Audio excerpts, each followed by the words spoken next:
that. And so it's not just handbags. Yes, handbags. It's still the center of it is handbags, and more handbags sold than anything else. But they have the watches, the eyewear, the jewelry, the apparel, the footwear, etc. So it's a whole broad deal. Okay. And now within that, there's been real pluses and minuses on each of those categories. And so, as a for instance, watches were very hot 2 or 3 years ago. Then they've been in the ditch for a couple of years. Now, just within the last month or two, they've been having a comeback. And the catalyst for that were the Apple iWatches created excitement in the category. They finally got it right. The Series 3, the new one, not the first one. The first two you needed to be tethered to an iPhone, but this one you don't need an iPhone. And so that's done. And then because of the rebound in the luxury sector, the true luxury, the Rolexes and so forth.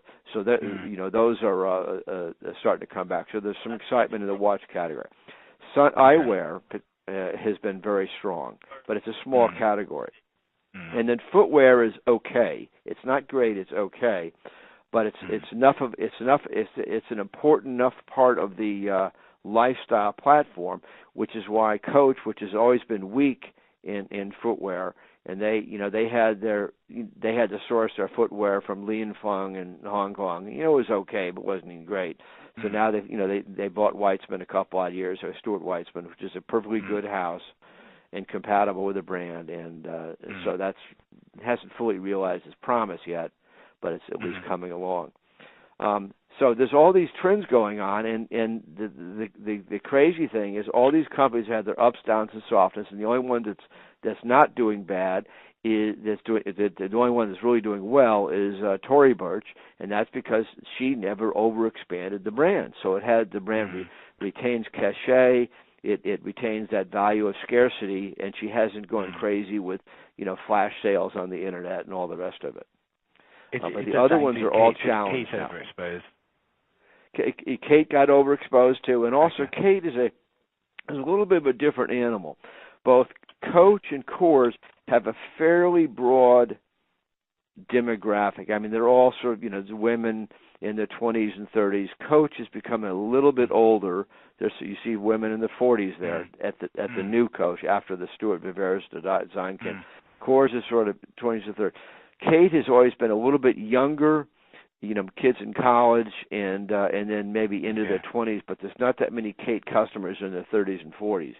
And also the stylistic perspective is, a lot of these neon colors and brightsy, cutesy thing. It's a less sophisticated and narrower and younger demographic. And for a while it was very hot. Now it's sort of just mezzo. And so we think again, Kate is a little bit soft right now. It's not bad. It's a little soft though. What do you see in terms of like short-term trends? Because I saw some quite positive news flow over holiday, and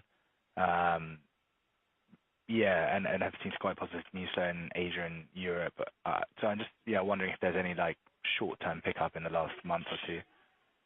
Well, So let's fast forward to back to say to November 1st.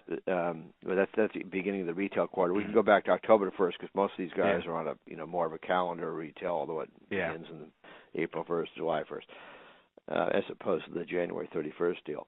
So at any rate, if we go back that time, we think there's still softness out there. October was not that great a month.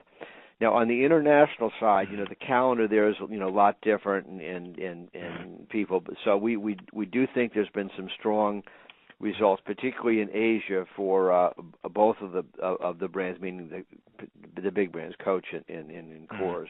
So Asia, but again, we don't have any representative over there, and so I don't like to go beyond our data that we can sort of speak to. But we do have someone in Europe out of London, and we get to Milan and Paris and so forth with some frequency as well as the UK.